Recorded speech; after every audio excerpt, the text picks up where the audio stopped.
ಎಲ್ರಿಗೂ ನಮಸ್ಕಾರ. So RCB Jersey ಯಾರಾದ್ರೂ ಅಫಿಷಿಯಲ್ ಆಗಿರುವಂತ ಜರ್ಸಿ ತಗೊಬೇಕು ಅಂತಂದ್ರೆ ಅಂಡ್ ಆ ರೇಟ್ ಕೇಳಿದ್ರೆ ನಿಜವಾಗ್ಲೂ ನೀವು ಕಳೆದೋಗ್ಬಿಡ್ತೀರಾ ಅಂತ ಹೇಳಿಕ್ಕೆ ಇಷ್ಟಪಡ್ತೀನಿ. ಯಾಕಂತಂದ್ರೆ 5,000 ಇದೆ ಗುರು, ಯಪ್ಪ.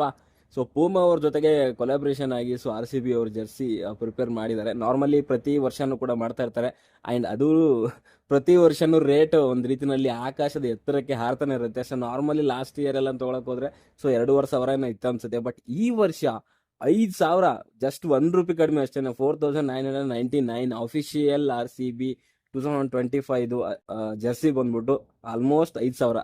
ಓಕೆ, ₹1 ಕಡಿಮೆ ಅಷ್ಟೇನೆ.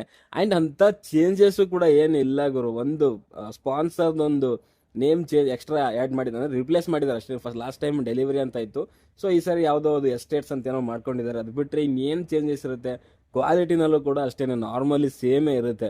ಬಟ್ ಇವ್ರು ಅದನ್ನೇ 5,000 ರೇಂಜಿಗೆ ಮಾರ್ತಾರೆ ಅಂತಂದ್ರೆ ಏನು ಮಾಡೋಕ್ಕಾಗಲ್ಲ. ಬ್ರ್ಯಾಂಡ್ ಆ ರೇಂಜಿಗೆ ಬೆಳೆದಿದೆ ಇವಾಗ RCB ಬ್ರ್ಯಾಂಡು. ಸೊ ಅವ್ರು ಎಷ್ಟು ಬೇಕಾದ್ರೂ ಇಟ್ಕೊಂತಾರೆ. ಆ್ಯಂಡ್ ಅದನ್ನ ತಗೊಳ್ಳೋನು ಯಾವನು ಅಂತಾನೆ ಗೊತ್ತಿಲ್ಲ ನನಗೆ. ಅಲ್ಲಿ ನಾರ್ಮಲ್ ಆಗಿ ಸ್ಟೇಡಿಯಂ ಹತ್ರ ₹100-150 ಬಿದ್ದಿರ್ತವೆ. ಆ್ಯಂಡ್ ಮ್ಯಾಚ್ ಏನಾದರೂ ಸೋತ್ಬಿಟ್ಟು ಹೊರಗಡೆ ಬರೋ ಟೈಮಲ್ಲಿ ಅಲ್ಲೇ ಕೆಳಗಡೆಗೆ ಬಿದ್ದಿರ್ತವೆ, ಅಲ್ಲೇ ಎತ್ತಾಕೊಬೋದು. ₹100-150 ಕೊಟ್ಟರೆ ಎರಡೂ ಹಂಗೆ ಅನ್ಸುತ್ತೆ. ನಾವು ದೂರಿಂದ ನೋಡಿದ್ರೆ ಕ್ವಾಲಿಟಿ ಯಾವನ್ ಮುಟ್ಬಿಟ್ಟು ನೋಡ್ದಾನೆ. ಸೊ ಬಟ್ 5,000 ಕೊಟ್ಬಿಟ್ಟು ತಗೊಳ್ಳೋವಂಥ ಅಭಿಮಾನಿಗಳು ಯಾರಿದಾರೋ ಗೊತ್ತಿಲ್ಲ. ಅಭಿಮಾನಿಗಳಂತ ನನಗಂತೂ ಅನ್ಸಲ್ಲ. ಅವ್ರ ಹತ್ರ ಏನೋ ಅಪ್ಪ ಮಾಡಿರೋ ಆಸ್ತಿ ಇತ್ತು, ದುಡ್ಡಿತ್ತು ಅಂತಂದರೆ ಅಂಥವ್ರೇನೇ ಇದನ್ನ ತಗೊಳ್ಳೋದು. ಬಿಟ್ಟರೆ ನಾರ್ಮಲಿ ಫ್ಯಾನ್ಸ್ ಯಾರು ಕೂಡ ನಮ್ಮಂಥವ್ರೆಲ್ಲ ಈ ರೇಂಜಿಗೆ 5,000 ಕೊಟ್ಟು ತಗೊಳ್ಳೋ ರೇಂಜಿಗೆಲ್ಲ ಇಲ್ಲ ಗುರು. ಆ್ಯಂಡ್ ಅಷ್ಟು ದುಡ್ಡು ಇಲ್ಲ, ಆ್ಯಂಡ್ ಅಷ್ಟೊಂದು ದುರಾಭಿಮಾನ ಅಂಧಾಭಿಮಾನವೂ ಇಲ್ಲ ನಮ್ಗೆ. ಯಾಕಂದರೆ 5,000ದಲ್ಲಿ ಏನೇನೆಲ್ಲ ಮಾಡ್ಬೋದು. ಆ್ಯಂಡ್ ಇನ್ನು RCBದು ಟಿಕೆಟ್ಸ್ ಅಂತೂ ಕೇಳಲೇಬೇಡಿ. ಸೊ ರೀಸೆಂಟಾಗಿ ಅನ್ಬಾಕ್ಸ್ ಇವೆಂಟ್ದು ಸೊ ಟಿಕೆಟ್ಸ್ ಕೂಡ ಓಪನ್ ಮಾಡಿದ್ರು. ₹800 5,000 ಗಂಟ ಇತ್ತು. 5,000 ಇನ್ನೂ ಜಾಸ್ತಿನೇ ಇತ್ತು ಅನ್ಸುತ್ತೆ. ಬಟ್ ಆ ₹800 ಎಲ್ಲೂ ಸಿಗಲೇ ಇಲ್ಲ ಗುರು ನನಗೆ. ಅದೇ ಮೇ ಬಿ ಸ್ಟೇಡಿಯಮಲ್ಲಿ ಕೌಂಟ್ರಲ್ಲಿ ಕೊಟ್ಟರೆ ಏನೋ ಗೊತ್ತಿಲ್ಲ. ಬಟ್ ನಾನು ನೋಡಿದಾಗ 5,000 ಇತ್ತು. ಸೊ ಟಿಕೆಟ್ಸು 5,000 ಅಫೋರ್ಡ್ ಮಾಡೋಕ್ಕೆಲ್ಲ ನಮ್ಮ ಕೈಲಿ ಆಗೋದಿಲ್ಲ. ಆ್ಯಂಡ್ ಇನ್ನೊಂದು ವಿಚಾರ ಏನು ಅಂತಂದರೆ, ಸೊ ಮ್ಯಾಚಸ್ಗಳ ಟಿಕೆಟ್ನ ನಿಮಗೆ ಓನ್ಲಿ RCB ವೆಬ್ಸೈಟಲ್ಲೇ ಸಿಗುತ್ತೆ. ಓಕೆ, ಲಾಸ್ಟ್ ಟೈಮ್ ಇವಾಗ ಏನು WPLಗೆ ಸೊ ಬುಕ್ ಮೈ ಶೋಲೆಲ್ಲ ಏನು ಬುಕ್ ಮಾಡಿದ್ವಿ ನಾವು, ಸೊ ಅಲ್ಲಿ ಸಿಗಲ್ಲ RCB ಮ್ಯಾಚಸ್ದು. ಓನ್ಲಿ ಸೊ RCB ವೆಬ್ಸೈಟಲ್ಲೇ ಸಿಗುತ್ತೆ. ಅದ್ರ ರೇಟ್ ಕೂಡ ನಿಮ್ಗೆ ಗೊತ್ತಿದೆ ಆಲ್ರೆಡಿ. 1,800 ಶುರು ಆಗುತ್ತೆ. ಆ್ಯಂಡ್ 1,800 ಅಂದ್ರೂ ಅದು GST ಅದು ಇದು ಎಲ್ಲ ಸೇರಿಕೊಂಡು ಒಂದು 2,000 ಗಂಟೆ ಬರುತ್ತೆ. ಆ್ಯಂಡ್ ಅದು ಸಿಗೋದು ತುಂಬ ಅಂದರೆ ತುಂಬ ಕಷ್ಟ. ಸ್ಟಾರ್ಟಿಂಗಲ್ಲಿ ಏನು ಸ್ವಲ್ಪ ಜನಕ್ಕೆ ಮಾತ್ರ ಒಂದು ಓಪನ್ ಮಾಡಿರ್ತಾರೆ. ಅದು ಬಿಟ್ಟರೆ ನಿಮಗೆ ನಾರ್ಮಲಿ ಅದೇನು ಇರುತ್ತಲ್ಲ 7,000, 8,000, 5,000 ಈ ರೇಂಜಿಗೆ ಟಿಕೆಟ್ಸ್ಗಳು ಸಿಗ್ತಾ ಇರುತ್ತೆ. ಬಟ್ ಅದು ಸಿಗೋದು ಕೂಡ ತುಂಬ ಕಷ್ಟ.